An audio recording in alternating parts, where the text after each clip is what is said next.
Tahukah Anda, menurut Organisasi Pangan dan Pertanian FAO PBB, kita membuang makanan lebih dari 1,3 miliar ton per tahun di seluruh dunia. Padahal terdapat hampir 800 juta jiwa di seluruh dunia masih menderita kelaparan. Dari 100%, 47% dikonsumsi dan 53% yang hilang dan terbuang sia-sia. Apa yang sebenarnya terjadi? Fenomena makanan terbuang yang semakin meningkat ini mendorong seorang pria bernama Tristan Stewart menyelidikinya. Berawal dari cerita sang ayah Simon tentang kekayaan pertanian mereka membuat Stewart akhirnya tertarik. Ayahnya mengurus kebun sayur besar dan Stewart memelihara hewan ternak seperti babi dan ayam. Stewart mulai menjual daging babi dan telur kepada orang tua teman-temannya. Namun dia segera menyadari bahwa membeli pakan ternak dapat membuatnya bangkrut. Kemudian ia mulai memunguti kentang dengan wujud buruk dan kue basi dari toko dan dapur sekolahnya. Ia pun akhirnya menyadari bahwa masyarakat di sekitarnya membuang sangat banyak makanan yang masih bagus setiap harinya. Kesadaran lingkungan Stewart yang terasa. Pria yang terkenal agresif, ambisius, namun jenaka ini kemudian berkeliling ke beberapa negara untuk mengetahui seberapa banyak makanan terbuang. Di Kolombia, ia menemukan pisang yang terlalu pendek, panjang dan bengkok untuk pasar Eropa. Petani kemudian membuang jutaan ton pisang yang sebenarnya bisa dimakan setiap tahun. Di Peru, Stewart bertemu pemilik perkebunan jeruk mandarin terbesar, Garibaldi. Dia bercerita 70% panennya diekspor ke Uni Eropa dan Amerika Utara. Namun 30%-nya tidak memiliki ukuran, warna, dan tingkat kemanisan yang tepat, serta memiliki noda, parut, goresan, bekas terbakar sinar matahari, jamur, atau laba-laba. Sebagian besar dijual di pasar setempat hanya seharga sepertiga harga ekspor. Di wilayah lain, tepatnya di Ica, petani setiap tahun meninggalkan jutaan asparagus yang batangnya terlalu kurus atau bengkok, atau kuntumnya terlalu terbuka untuk diekspor. Selanjutnya, seorang produsen mengakui bahwa setiap tahun ia membuang lebih dari 1.000 ton jeruk Minneola Tangelo dan 100 ton breadfruit yang buruk ke parit pasir di belakang gudang pengemasannya. Hal ini terjadi karena pasar swalayan berskala besar menetapkan standar ideal apel bulat mengkilap dan asparagus lurus berkuncup tertutup rapat. Di pedesaan Kenya, ternyata ada seorang petani yang dipaksa oleh standar kosmetik Eropa untuk membuang 40 ton kacang polong, brokoli, kacang kapri, dan buncis per minggu. Jika dijumlahkan, dapat untuk memberi makan 250.000 orang. Menyedihkan.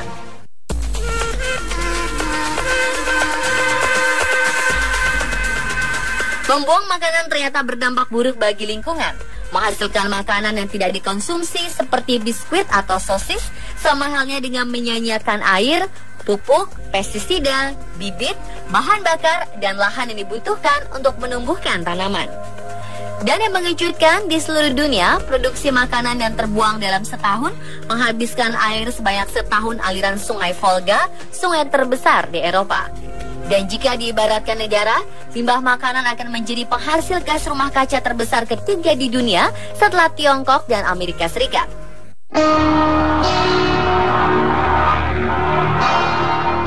Setiap tahun warga Australia membuang makanan senilai 10 miliar dolar Amerika atau sekitar 140 triliun rupiah.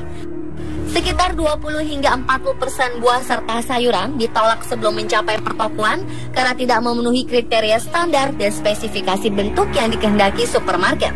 Sisa atau makanan yang tidak disukai akhirnya dibuang begitu saja. Untuk mengatasi hal ini, sebuah organisasi di Australia mengumpulkan produk dan makanan yang tidak dikehendaki dari sejumlah pertanian, toko, serta restoran, dan memberikannya ke lebih dari 5.000 badan amal untuk dibagikan kepada mereka yang kelaparan.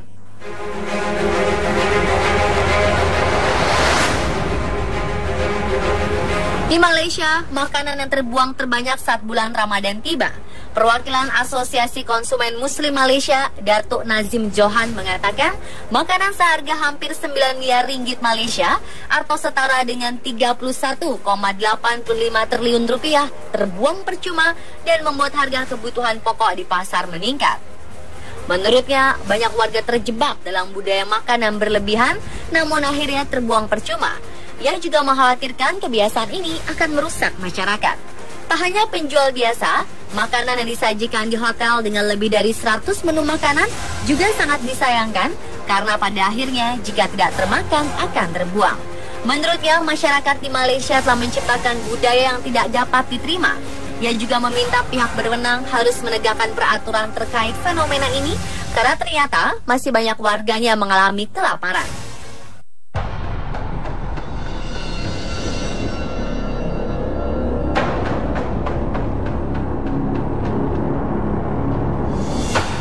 Eksekutif Direktur Bank Makanan Amal Etaam mengungkapkan bahwa sepertiga makanan masyarakat Saudi Arabia berakhir di tempat sampah. Limbah makanan di kota-kota besar meningkat hingga 34% dan volumenya telah mencapai 250 kg setiap tahunnya.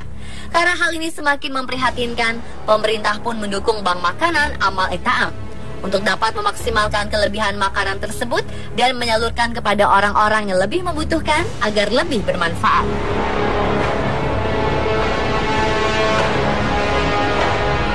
Mengejutkan, mengetahui Amerika Serikat membuang 30 hingga 40% makanan, sementara 1 dari 7 manusia menderita kelaparan. Setiap tahun, lebih dari 2,5 juta ton buah-buahan dan sayur-sayuran tak dipanen atau tak dijual karena alasan keindahan.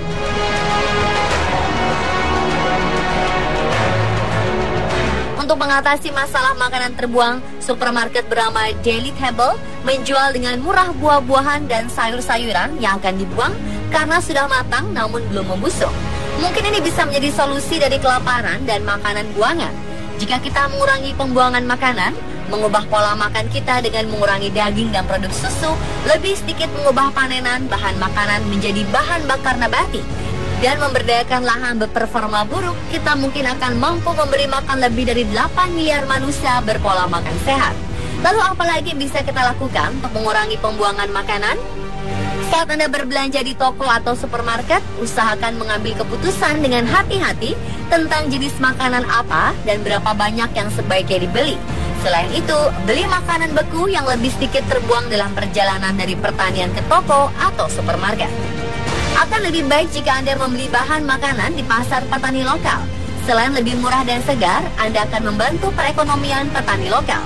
Saat di rumah, gunakan aplikasi untuk mengingatkan tanggal kadaluarsa makanan. Bisa juga ditulis dengan kertas yang ditempelkan ke makanan. Ganti piring Anda dengan ukuran yang lebih kecil agar porsi makan dapat dikendalikan.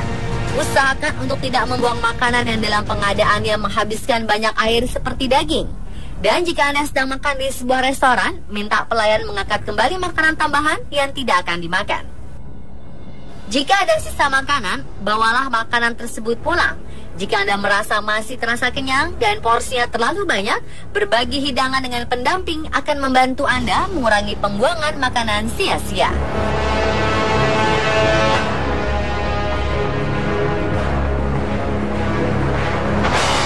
Dan pemirsa, itulah beberapa informasi mengenai makanan yang terbuang.